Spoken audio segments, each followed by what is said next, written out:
One possible objection to the Kalam cosmological argument by Christian apologist William Lane Craig is this. When we say that something begins to exist, what we are referring to is the phenomenon of matter rearranging itself in novel combinations. We humans identify these combinations with the term things.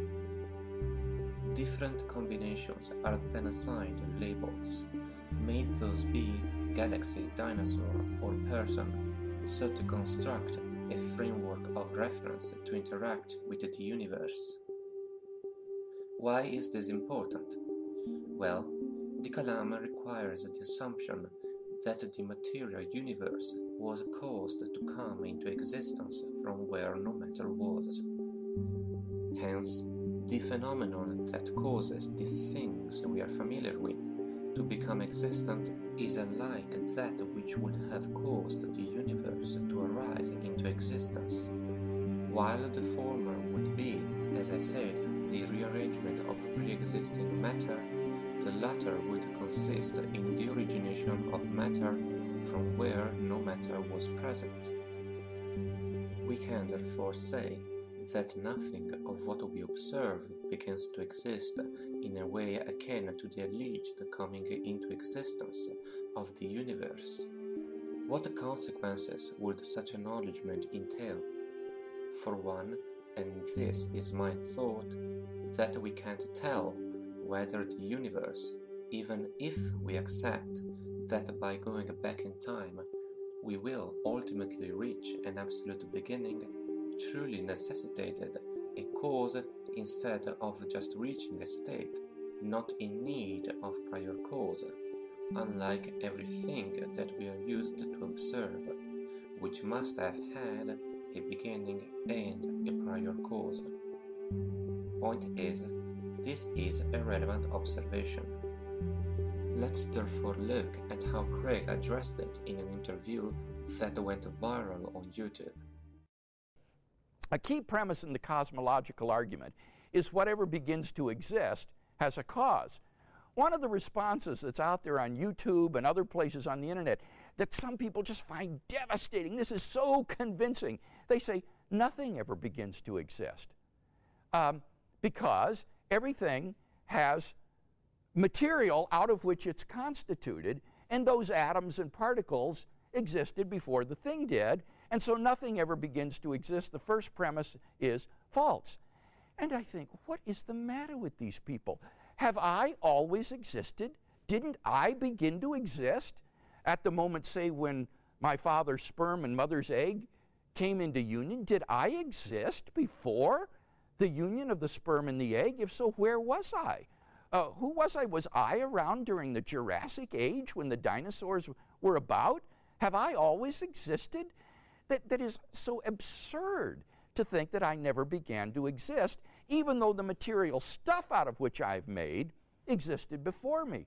So I don't know what's the matter with these people. Do they think that the Earth didn't begin to exist, that our galaxy didn't begin to exist, that once upon a time in the history of the universe, that there were people and dinosaurs about, say, 10 billion years ago?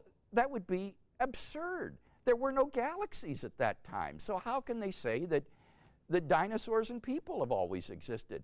It's just irrational. And yet people think that that refutes the premise that whatever begins to exist has a cause, when it doesn't do so at all.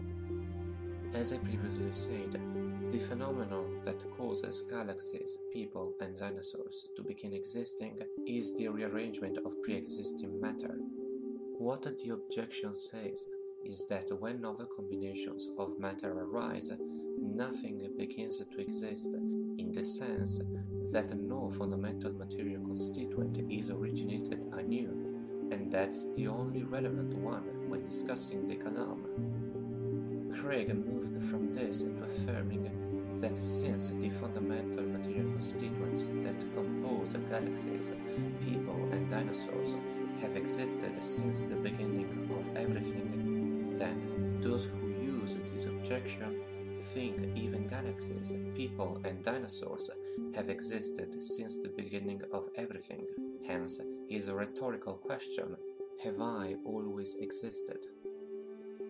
Such a conclusion is probably the most uncharitable one that could have been drawn, and it shows how Craig preferred going out of its way to ridicule internet atheists rather than using his academic preparation to render the argument he was addressing as clear and efficient as possible.